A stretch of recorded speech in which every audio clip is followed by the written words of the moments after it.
Some आदरणीय दर्शकवृन्द हार्दिक नमन।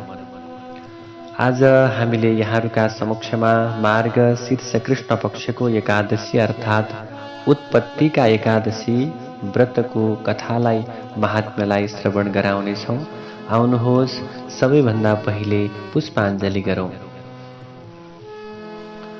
हरि ओम श्रीमच्चन्दन चर्चितोज्ज्वल वपुः शुक्लाम्बरा मल्लिका मालालंकृत कुण्डला प्रविलसन् मुक्तावली शोभिता सर्वज्ञाननिदान पुस्तकधरा रुद्राक्षमालाकरा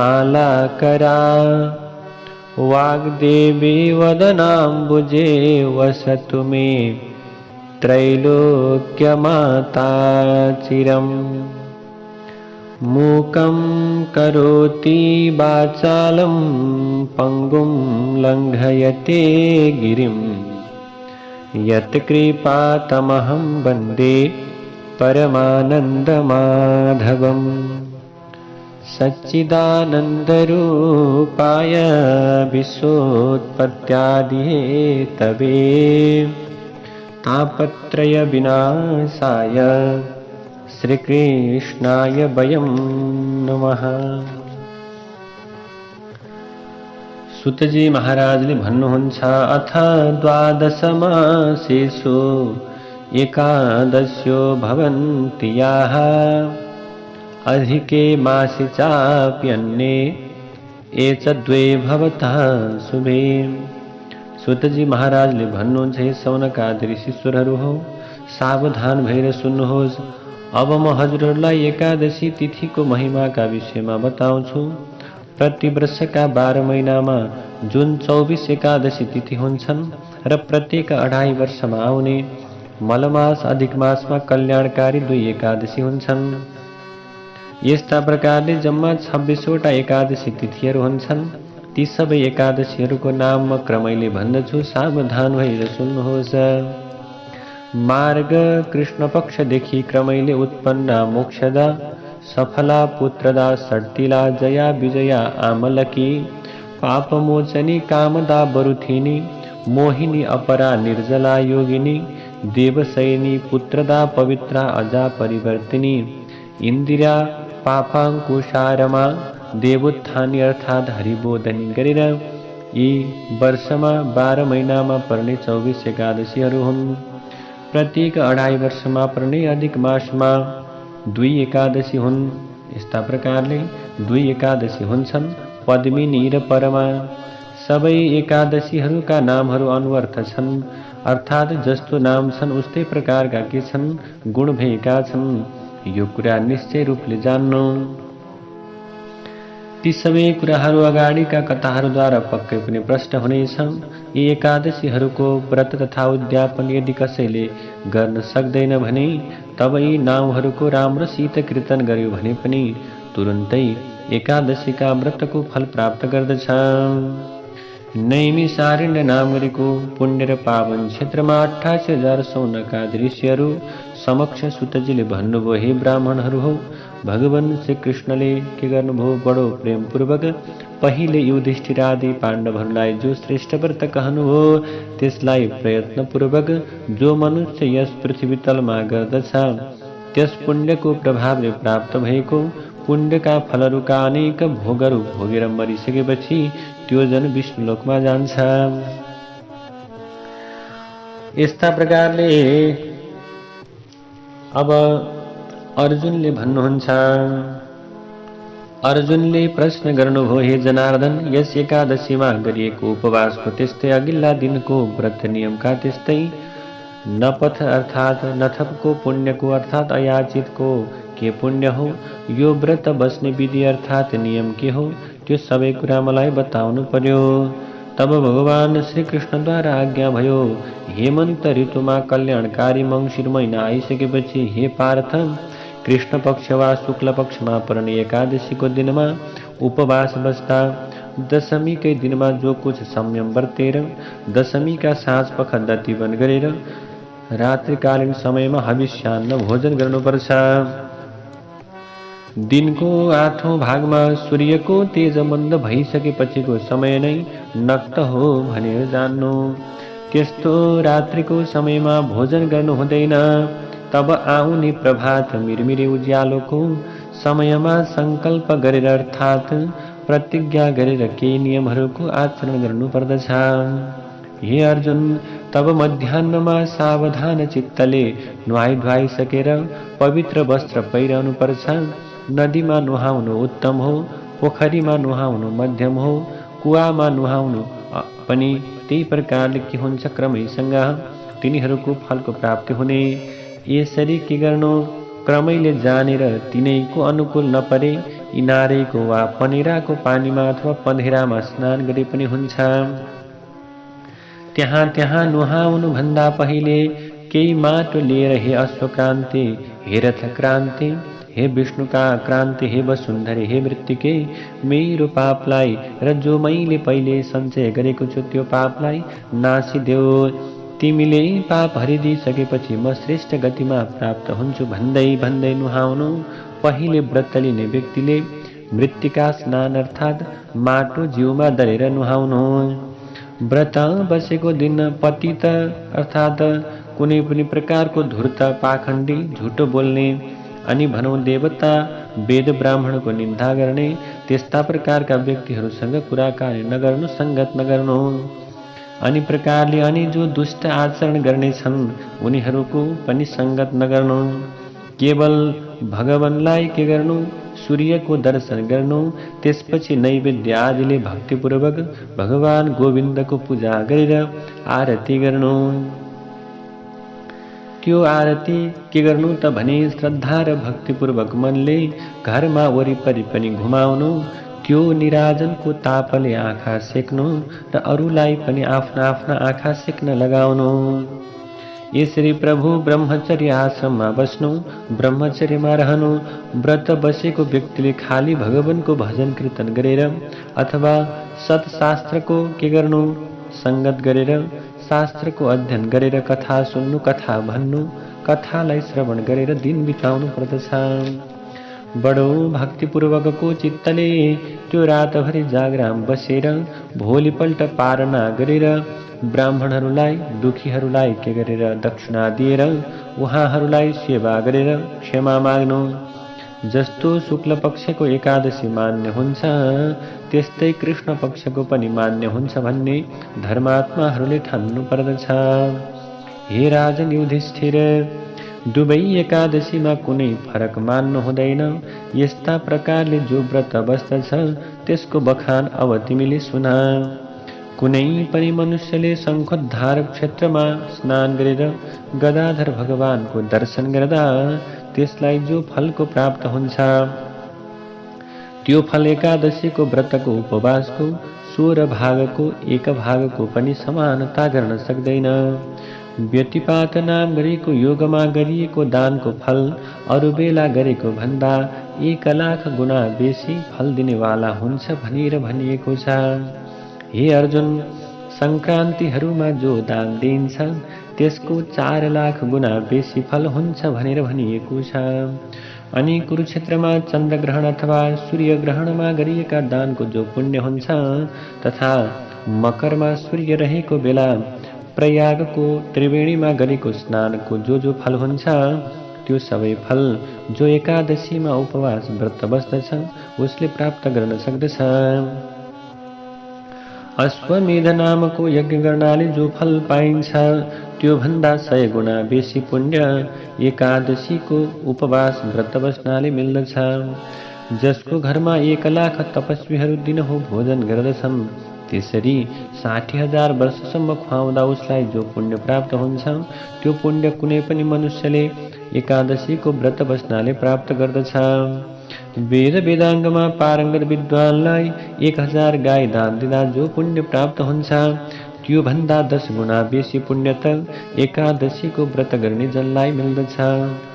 जसको घरमा दिनहुँ 10 जना उत्तम वैदिक ब्राह्मणहरू भोजन गर्दछन् ती 10 द्विजोत्तमहरूलाई हरेक दिन भोजन गराउनु 10 गुणा बेसी पुण्यता।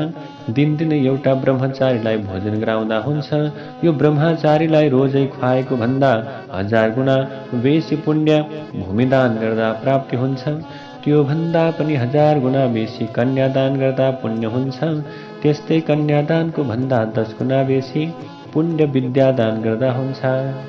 र विद्यादान भन्दा 10 गुणा पुण्य बेसी भोकोलाई जो अन्न दिन्छ उसलाई हुन्छ। अन्नदान समानको दान त न त पहिले थियो न त पछि नै हुनेछ। हे अर्जुन, जुन अन्नदाताले स्वर्गमा रहेका पितृहरू देवताहरू पनि के हुन्छन्? अन्नदानका प्रभावले तृप्त हुन्छन्। तर एकादशीको व्रतको चाहिँ पुण्य संख्या नै छैन, त्यो त अनगिन्ती छ। यसका पुण्यको प्रभाव त जो देवताहरूलाई पनि अत्यन्त कठिनले प्राप्त हुन्छ। हे अर्जुन, रातिमा मात्र भोजन गर्ने, दिनमा एकैपल्ट हविष्य अन्न खानेलाई पूर्वोक्त प्रकारको फलको आधा प्राप्ति हुन्छ। दिनमा एकैपल्ट खाने र रात्रिमा पनि खानेको उपवासको फल भन्ने कुरा उस्तै हो। यी उपरोक्त व्रतहरूमध्ये कुनै भए पनि एउटा एकादशीको पनि कुनै न कुनै प्रकारले व्रत गर्नु। तीर्थहरू, दानहरू, नियमहरू अनि यस्ता प्रकारले यमहरू तबसम्म गर्जन्छन् जबसम्म एकादशी आउँदैन। यज्ञहरू पनि तबसम्म मात्रै गर्जन्छन्। त्यसै कारणले सांसारिक पापहरूदेखि डराउने सबैले एकादशीको दिनमा उपवास बस्नुपर्छ। हे अर्जुन, यदि तिमी मलाई अझै सोध्दछौ भने कहिल्यै पनि अञ्जुलीले पानी नपिउनु अनि यस्ता प्रकारले कसैको पनि हत्या नगर्नु, पशुहरूको पनि हत्या नगर्नु, कुनै पनि एकादशीमा भोजन नगर्नु। व्रतहरूमध्येमा अत्यन्त उत्तम यो एकादशीको व्रतका बारेमा मैले तिमीलाई सबै कुरा बताइसकेँ।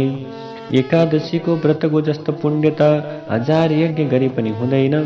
यस्तो प्रकारको कुरालाई सुनिसकेपछि अर्जुनले भन्दछन्, उक्त्वा त्वया कथं देव पुण्येयं सर्वतस्थितिः श्रोतुमिच्छामि तत्सर्वं पुण्याधिक्यस्य कारणम्।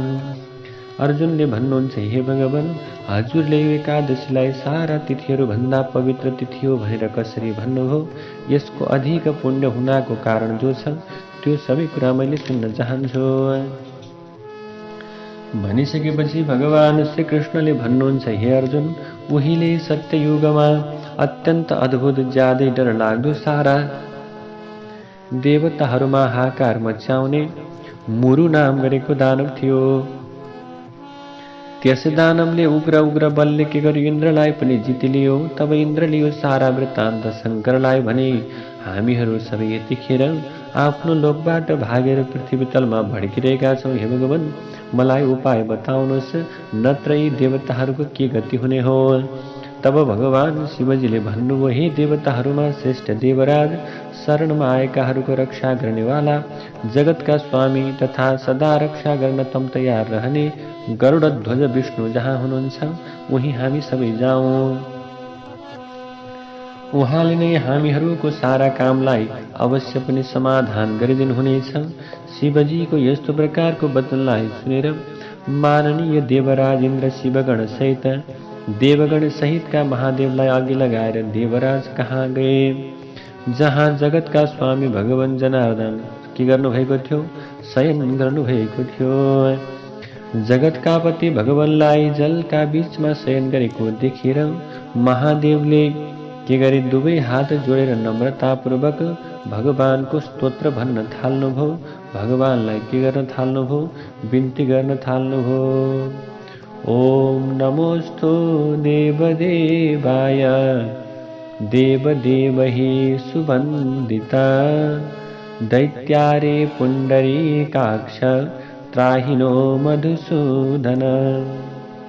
हे देवताहरूका पनि देवता, हे श्रेष्ठ देवताहरूले सधैँ प्रार्थना गर्ने भगवान, हे दैत्यहरूका शत्रु, हे पुण्डरीकाक्ष भगवान, हजुरलाई नमस्कार छ।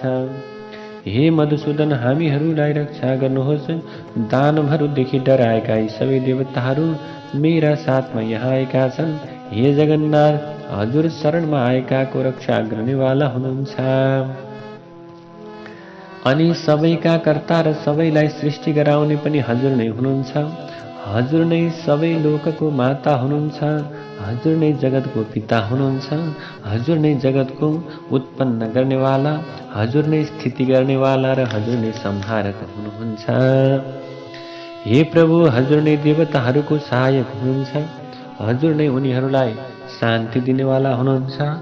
तपाईँ नै पृथ्वी हुनुहुन्छ, हजुर नै आकाश हुनुहुन्छ, हजुर नै समस्त संसारको उपकार गर्नेवाला हुनुहुन्छ, हजुर नै शिव हुनुहुन्छ, हजुर त स्वयं ब्रह्मा हुनुहुन्छ, तिनै लोककन पालन गर्नेवाला विष्णु पनि हुनुहुन्छ। हजुर सूर्य, चन्द्रमा, अग्निदेवता अनि हवन गरिने वस्तु अथवा चरु, होम जसका लागि चरु आगोमा राखियो त्यो पनि हजुर नै हुनुहुन्छ। मन्त्र तन्त्र जप यजमान यज्ञ यज्ञको फलभोक्ता पनि हजुर नै हुनुहुन्छ, हजुर नै ईश्वर हुनुहुन्छ। हे देवताका पनि देवता, शरणमा आएकाहरूलाई प्यारो गर्ने हे भगवान, यो चराचर सहितको तीनै लोकमा हजुर बिना कुनै पनि वस्तु अथवा कुनै पनि प्रकारको कुरा सम्भव छैन। हे भगवान, रक्षा गर्नुहोस्, रक्षा गर्नुहोस्, डराएकाहरूको रक्षा गर्नुहोस्, डराएकाहरूको रक्षक बन्नुहोस्। प्रभु भनिर के गर्न थाले? सबैले बिन्ती गर्न थाले। त्यसैले हे भगवान, आफ्ना स्थानबाट भगाइएका देवताहरू पृथ्वी तलमा भड्किरहेका छन्। दानवहरूद्वारा जितिएका देवताहरू स्वर्गबाट निकालिएका छन्।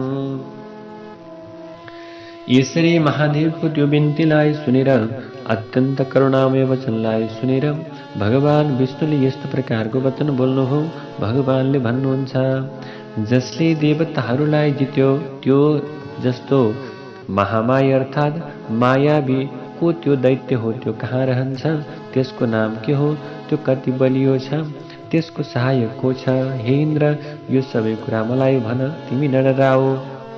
तब इन्द्रले भन्दछन्, हे देवताका पनि देवता, हे भक्तहरूलाई अनुग्रह गर्ने हे भगवान, हे प्रभु, धेरै पहिलेको कुरा, धेरै समय पहिले ब्राह्मणकै वंशमा जन्मेको भए पनि बडो उग्र डर लाग्दो देवताहरूलाई कत्तल पार्ने खालको अनि यस्ता प्रकारले नाडीजङ्घ नामले प्रख्यात भएको ठूलो भयङ्कर दानव थियो।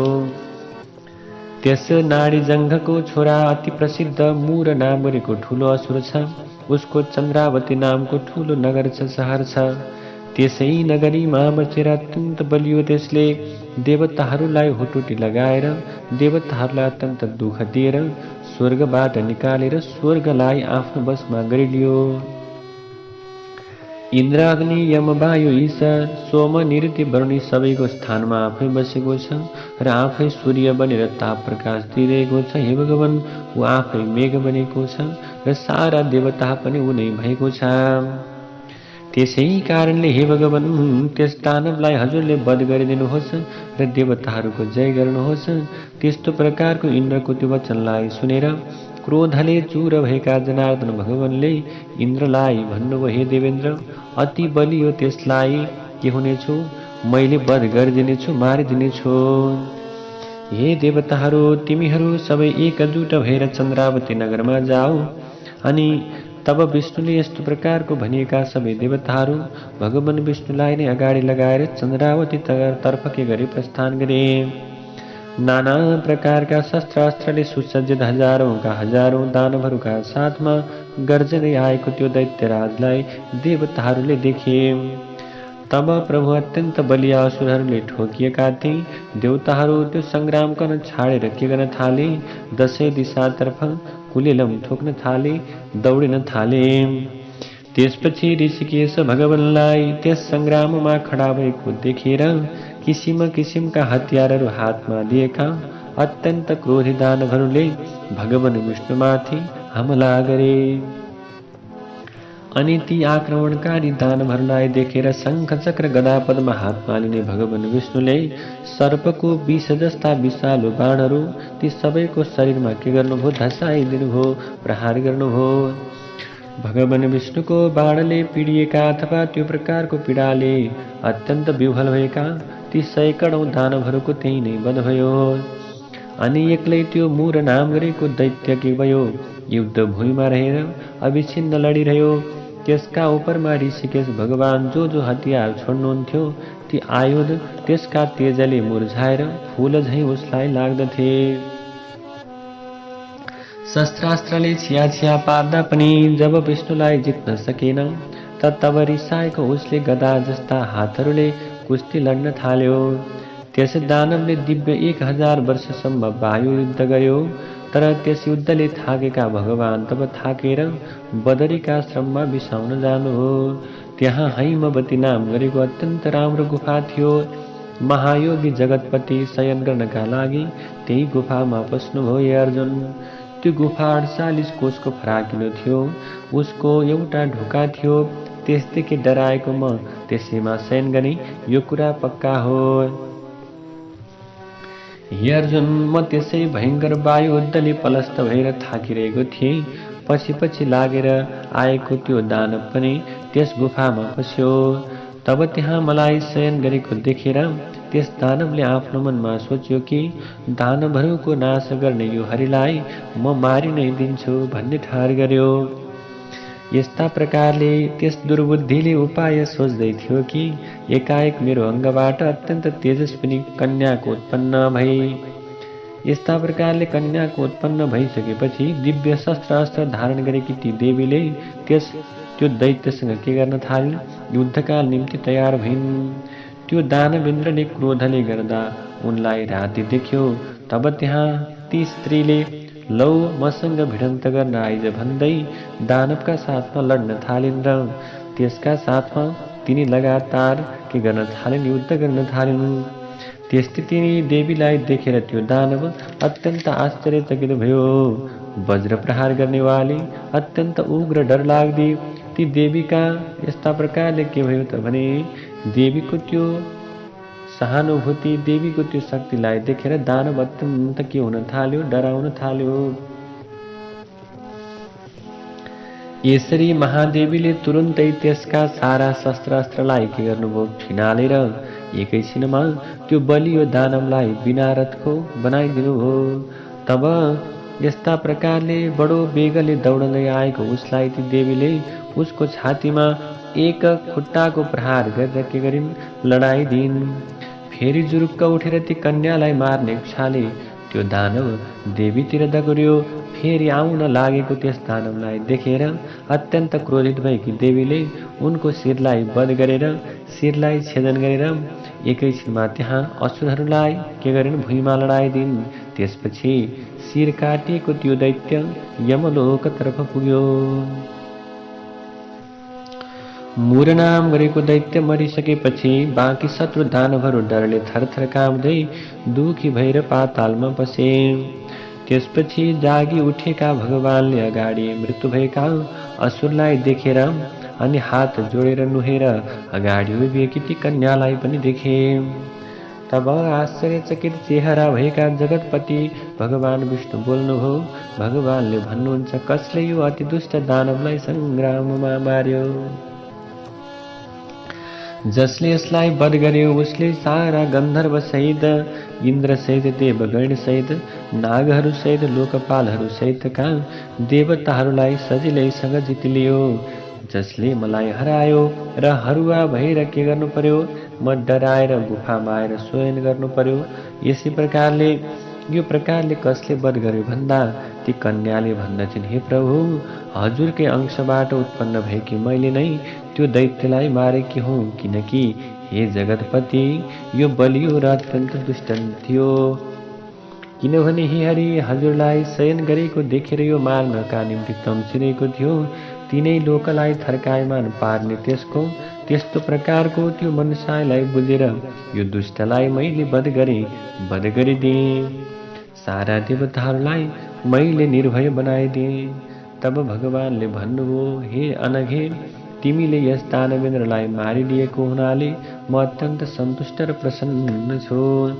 अब देवताहरू रमाए, प्रसन्न भए, सर्वत्र आनन्द छायो।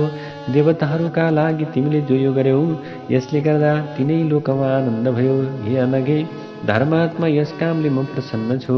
तिमीलाई मैले के गर्छु? वरदान दिन्छु। तिमीले वर माग, जुन वर देवताहरूले पनि पाउन कठिन छ, त्यो वर तिमीलाई म दिन्छु, यसमा कुनै सन्देह छैन। तब कन्याले भन्दछिन्, हे भगवान, यदि मेरा उपरमा हजुर प्रसन्न हुनुहुन्छ भने, यदि मलाई वर नै दिनुहुन्छ भने यो वर दिनुहोस्, जुन वरले म एकादशीको व्रतमा लागि परेको मनुष्यलाई के गर्न सकौँ, उसका महान पापहरूदेखि उद्धार गर्न सकौँ। अहोरात्र उपवास गर्ने जनलाई जो पुण्य प्राप्त हुन्छ त्यसको आधा राति मात्र खानेलाई हुन्छ, र जो दिनमा एकपल्ट खान्छ त्यसलाई नक्त भोजीको आधा फल मिल्छ। जो जन मेरो एकादशीका तिथिको दिनमा आफ्ना इन्द्रियलाई जितेर भक्तिपूर्वक व्रत गर्दछन्, त्यो जन मृत्यु भइसकेपछि वैष्णव लोकमा गएर करोडौं कल्प वर्षसम्म त्यो इन्द्रियहरूलाई जितेर उपवास गर्दै, अर्थात् उपवास गर्ने जनले नाना प्रकारको सुख भोग भोग्दै रहन पाउनेछ, अथवा त्यो प्रकारको कर्म प्राप्त गर्न सकोस्। हे भगवान, हजुरका कृपाले मलाई यही नै वर प्राप्त होस्। हे जनार्दन भगवान, जो जन पुरै उपवास अर्थात् रात्रि भोजन गरेर उपवास अर्थात् दिनमा एकपल्ट मात्र भोजन गर्दछ, त्यसलाई वैभव धन अन्त्यमा मोक्ष हजुरले दिनुहोस्। तब भगवानले भन्नुभयो, हे कल्याणी, सबैको भलो चाहनेवाली, जो तिमी भन्दछौ त्यो सबै हुनेछ। जो जन मेरा भक्त छन् ती मनुष्यहरू तिम्रा पनि भक्त हुन्। यसैले त्यस्ता प्रकारका भक्तहरू तिनै लोकमा प्रसिद्ध भएर अन्तमा मेरो समीपमा बस्न पाउनेछन्। मेरो भक्तिमा लागि परेकी तिमी एकादशीको दिनमा उत्पन्न भएकी छौ, यसै कारण एकादशी नै तिम्रो नाम पनि हुनेछ। एकादशीको व्रत गर्नेलाई उसका सारा पापहरूलाई डढाएर उसलाई अविनाशी स्थान दिनेछु। तृतीया, अष्टमी, नवमी, चतुर्दशी विशेष गरेर एकादशी तिथिहरू मेरा अत्यन्त प्रिय तिथि हुन्। एकादशीको व्रतको पुण्य सबै तीर्थहरूको पुण्य भन्दा अधिक हुन्छ, अनि यसको फल सबै प्रकारका दानको भन्दा पनि अधिक प्रकारको फल दिनेवाला हुन्छ। अरू तिथिहरूको व्रत भन्दा अधिक पुण्य दिने हुन्छ, यो कुरा तिमीलाई मैले साँचो साँचो भनिरहेको छु। यस्ता प्रकारको वर त्यसलाई दिएर भगवान विष्णु के हुनुभयो, त्यही नै अन्तर्ध्यान हुनुभयो। तब त्यो एकादशी तिथि पनि त्यस्तो प्रकारको वर पाएर अत्यन्तै प्रसन्न र तृप्त भइन्। हे अर्जुन, यस्ता प्रकारको एकादशीको व्रत जो मनुष्य गर्ने गर्दछ, त्यस्तालाई शत्रुलाई कहिल्यै भय हुँदैन, त्यस्ताले कहिल्यै शत्रुको भय भोग्नु पर्दैन, र मैले परम गति र मोक्ष पनि दिनेछु भनेर भगवानले बताउँदै जानुभयो। जुनसुकै वर्णका, जुनसुकै जातिका, जुनसुकै देशकाले पनि जो एकादशीको ठूलो व्रत गर्दछन्, तिनीहरूको सारा विघ्न बाधा हर्नेछु र तिनीहरूलाई सबै प्रकारका सिद्धिहरू दिनेछु। हे पाण्डवहरू हो, यस्ता प्रकारले मैले एकादशीको उत्पत्ति बताएँ। यो एकादशी तिथि सधैँ सबै प्रकारको पापलाई नाश पार्नेवाला हो, सबै प्रकारका पापलाई नाश गर्ने अनि ठूला ठूला पुण्य दिने, सारा लोकमा सबै प्रकारको सिद्धि प्रदान गर्ने यो एउटै तिथि उत्पन्न भएको छ। शुक्ल पक्षको अथवा कृष्ण पक्षको यस्तो भनेर भेद नगर्नु हे पार्थ, दुवै एकादशीको व्रत लिनु पर्दछ। तिनमा पनि द्वादशी विद्ध एकादशी तिथि भए त त्यसको बराबर कुनै पनि तिथि हुन सक्दैन। त्यस्तो एकादशी अत्यन्त उत्तम हो। समस्त व्रतवासीहरूले शुक्ल र कृष्ण पक्षको एकादशी भनेर भेद गर्नु हुँदैन। दुवै पक्षका सबै एकादशी तिथि नै एकै ठान्नुपर्छ। जो मनुष्यहरू एकादशीमा उपवास बस्दछन्, ती जनहरू जहाँ गरुडध्वज भगवान रहनुहुन्छ त्यो परम स्थान धाममा जानेछन्। ती मनुष्यहरू संसारमा धन्य छन् जो विष्णुको भक्तिमा रत रहन्छन् अनि समस्त संसारको जो एकादशीको महात्म्य पढ्दछन्। समस्त संसारमा जसले एकादशीको महात्म्यलाई श्रवण गर्छन् तिनीहरूले अश्वमेध यज्ञ गर्दा जो पुण्य मिल्दछ त्यो पुण्य एकादशीको महात्म्य पढ्नेले सुन्नेले पनि प्राप्त गर्दछन्। यसमा कुनै संशय छैन। हे अच्युत, अब म पनि एकादशीमा निराहार रहेर अर्को दिन मात्रै खानेछु। हे पुण्डरीकाक्ष, हे भगवान, शरण लिनेवाला रक्षक हुनुहोस्। यस्तो प्रकारको प्रार्थना गरेर अनि त्यसपछि विद्वान पुरुष पुष्पाञ्जली अर्पण गर्नु। व्रतको बीचमा प्यास लाग्यो भने उपवासको पूरा फल पाउन चाहने व्यक्तिले कुनै पवित्र पात्रमा रहेको जलकन ओम नमो भगवते वासुदेवाय, ओम नमो भगवते वासुदेवाय भन्ने मन्त्रलाई 3 पल्ट जपिएको यो अष्टाक्षर मन्त्रले के गर्नु? ओम नमो वासुदेवाय, ओम नमो वासुदेवाय, ओम नमो वासुदेवाय भन्दै 3 पल्ट जपिएको अष्टाक्षर मन्त्रले अभिमन्त्रित गर्नु अनि मात्रै पिउनु। एकादशीको व्रत बसेको व्यक्तिले भोलिपल्ट द्वादशीको दिनमा दिउँसो के गर्नु हुँदैन भने दिउँसोमा सुत्नु हुँदैन अनि परान्न खानु हुँदैन, धेरै बार भोजन गर्नु हुँदैन, मह खानु हुँदैन, घाँसको भाँडामा खानु हुँदैन, आमिष अन्न खानु हुँदैन, तेल घस्नु हुँदैन। यी प्रकारका कुरालाई पालना गर्नुपर्छ। व्रत बसेको दिन सधैँ बोल्न निषेध गरिएका अर्थात् खराब व्यक्तिहरूसँग नबोल्ने। त्यसैले यदि खराब प्रकारको कुनै प्रकारको वचन भयो भने के गर्नु? तुलसीको पत्रलाई ग्रहण गर्नु। अथवा व्रतको पारणमा अमलाको फल खाए पनि शुद्ध भइन्छ। हे राजेन्द्र, एकादशीको मध्याह्नदेखि लिएर द्वादशीमा अरुणोदय नभएसम्म दान होम सहित स्नान पूजा पाठ आदि कार्य गर्नुपर्दछ। यदि कोही विषम परिस्थिति आइपर्यो भने द्वादशीको पारण कसरी गर्ने भन्छौ भने पानी पिएर मात्रै पारण गरे पनि हुन्छ।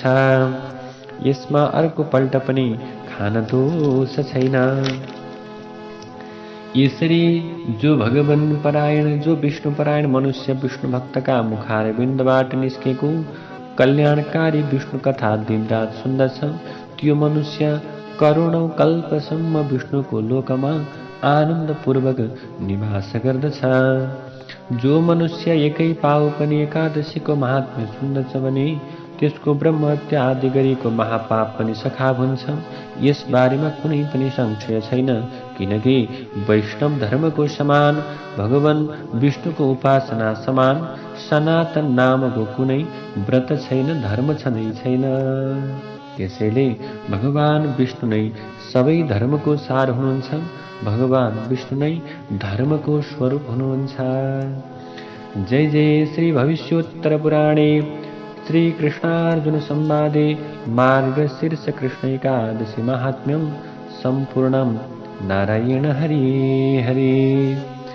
श्री कृष्ण गोविंद हरि मुरारे। हे नाथ नारायण वासुदेव। अनंत वैकुंठ मुकुंद कृष्ण गोविंद दामोदर माधवेति।